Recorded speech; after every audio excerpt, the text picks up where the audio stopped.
listener, and welcome to Book 4, Chapter 10 of Bite-Sized Tales, the audio flash fiction podcast. In today's chapter, we continue the Direwald Diaries with Part 3 of the series.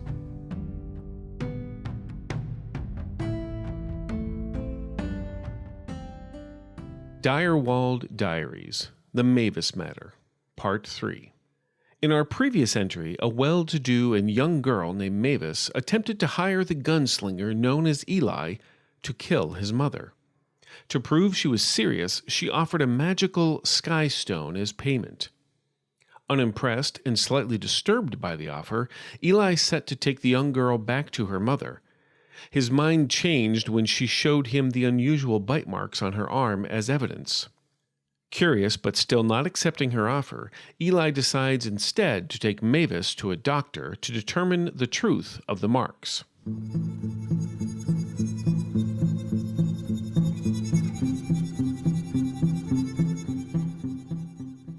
Eli's eyes shifted as the pair wound their way through the narrow streets of Direwald's south side.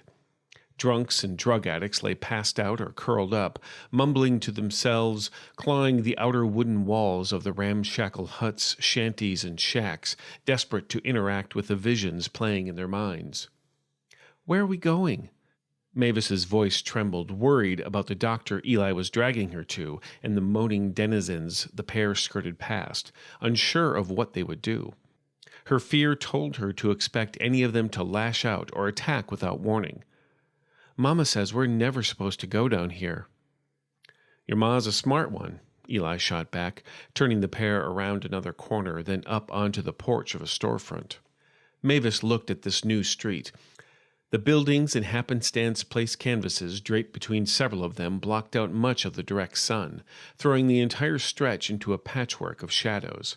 The street appeared to slither as she kept a fast pace with the gunslinger. Looking closer, Maevis tried to determine if what she saw mixed with the street's dirt was water, waste, or worst, blood. Swallowing hard, she looked up and across the street. Her eyes met the gaze of a man hanging off a hitching post, both arms hooked over the post and his legs weakly supporting him.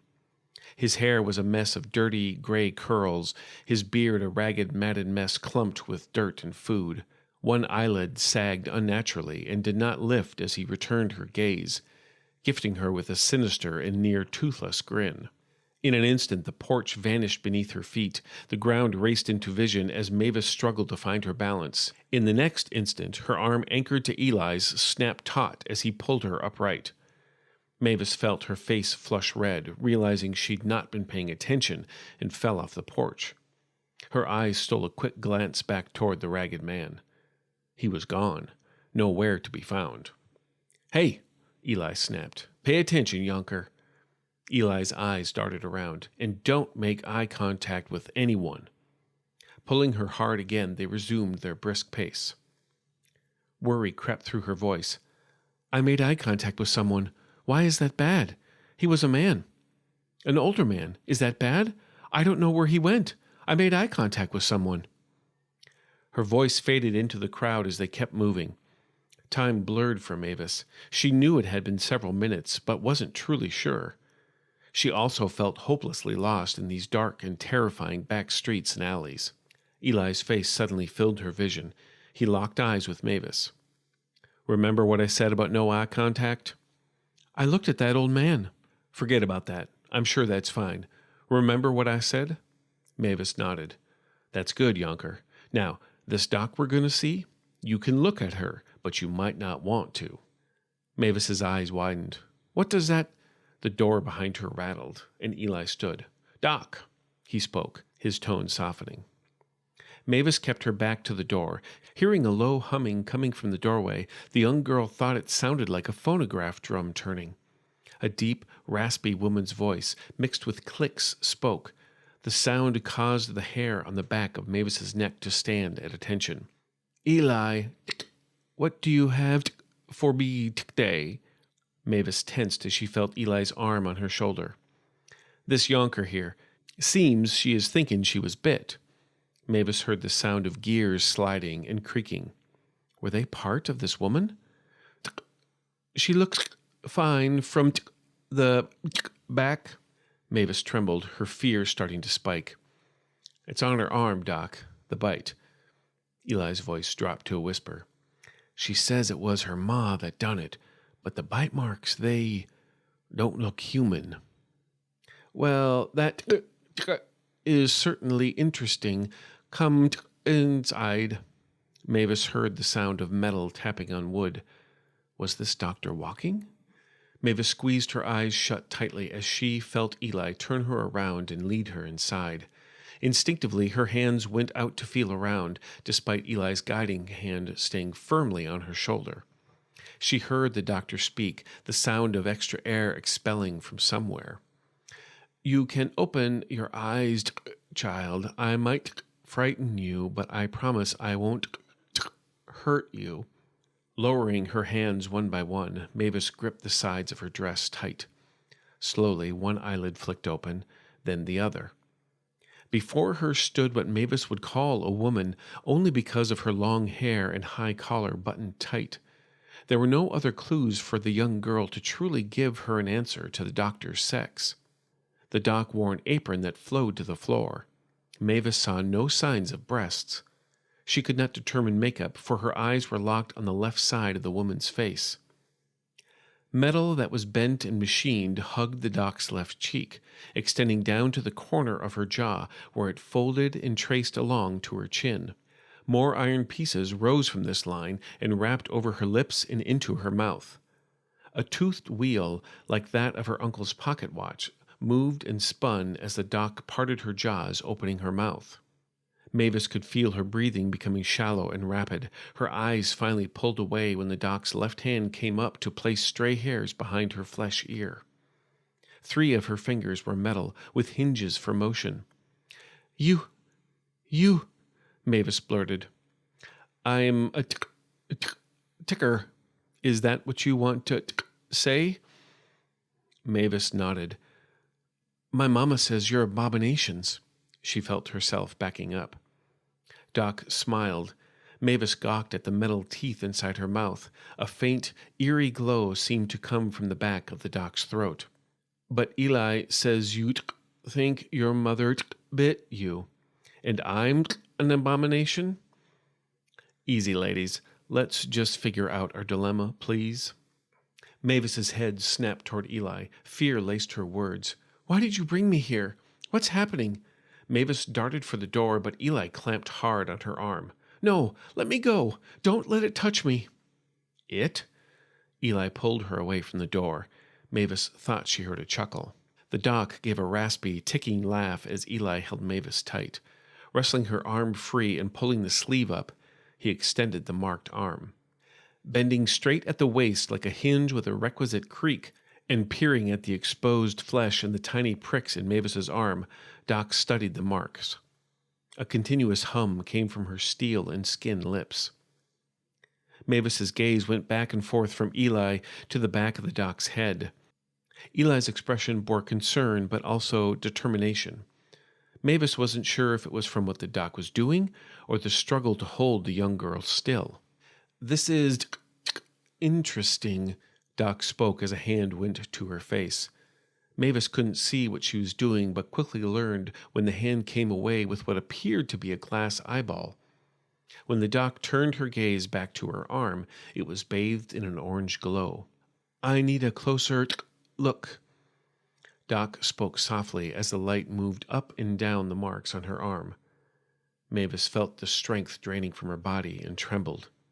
Hey, easy there, younker. I won't let the doc hurt you. You're going to be all right. Eli's words were soft, reassuring, but the trembling continued. The doc bent back into a standing position, gently returning the eyeball to its socket. Mavis allowed herself to look, witnessing the orange glow slowly vanishing in a twinkling array of beams as the doc's human fingers carefully reinserted the eye. Complete, the ticker knelt down and met Mavis face to face. Her voice was smoother, almost manufactured. When did she bite you, child? Mavis felt her will melt. Last week, the night of the bad storm, while I was sleeping. Doc nodded. Did she draw blood? Mavis shook her head. I don't know. It caused me a hurt. I woke up and screamed, and then she fled. Eli loosened his grip. Were you even sure it was her? Did you see her face? Mavis hesitated. She felt doubt creep in, her brow beginning to furrow in an effort to recall more details. Her face, I don't know if that was... The teeth, they were so long. Her eyes lighting up, she turned to Eli. Her dress. It was her dress. I know because I saw the brooch, the one she wears to remember my father. She looked back at the dock.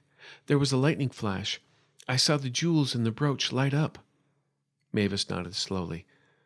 It was her. The doc looked over at Eli. And what is your part in all this, Eli? Mavis spoke for him.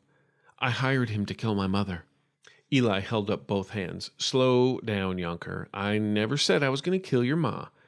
I told you we were going to find out if you were even telling the truth first. Switching his eyes toward the half-human, half-mechanical doctor, Eli looked for confirmation. Well? Doc sighed. I can tell you something bit you, child. Who was, I can't say. What was, that's a different tale. She placed her full human hand on Mavis's forehead. I'm more worried if drew blood. Eli's expression darkened. Why? What was it? Doc met his gaze. I think it was a bodice skin. Mavis looked back and forth between the two. What is that? Is that my mother? Doc nodded. If is, child, then your mother is a child of a demon, and she looks, she wants make you the same.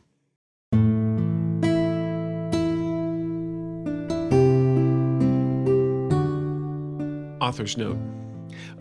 Obviously, we're continuing the story here and continuing to develop the world while things go on. And of course, part of that is some of the characters in this world. And this character of Doc, I don't remember where I got the idea for her, but the idea of her, essentially a Weird West cyborg doctor, was something that I found very intriguing and was kind of fun to write in that sense. And as I voice this story, I'm finding her voice to also be a bit of a challenge, but a fun challenge at that. I hope that it wasn't too annoying. We'll see you for the next part.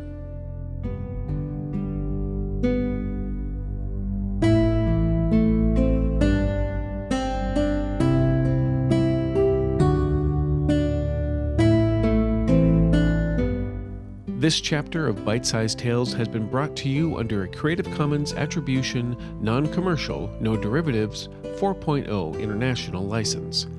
Intro and outro music is Fantasy Motion by Alexander Nakarada, provided under a Creative Commons 4.0 license.